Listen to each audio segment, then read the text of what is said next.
د الله رسول فرمایي په ټولو کې غټه ګناه هغه 4 ګناوې دي چې هغه ګناه کبیره ده. تر ټولو ګناهو څخه چې غټه ګناه ده هغه دا 4 ګناوې دي.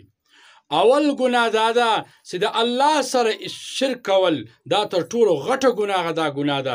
دومه ګناه دا ده چې د مور او پلار نافرمانی کول، مور او پلار ازارول.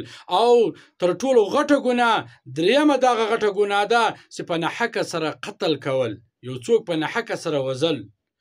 او څلورمه غټه ګناه دا ده چې په درواغو قسم خوړل. ګوره یاد ساتئ، د الله رسول صلی الله علیه و آله وسلم فرمایي وای په کبیره ګناهو کې بیا تر ټولو غټه کبیره ګناه وي هغه دا 4 ګناوې دي چې اول دا ده چې د الله سره شرک کول، دومه غټه ګناه دا ده چې د مور او پلار نافرمانی کول، مور او پلار ازارول. او دریمه غټه ګناه دا ده چې په ناحقه څوک قتل کول. او څلورمه غټه ګناه دا ده چې په درواغو قسم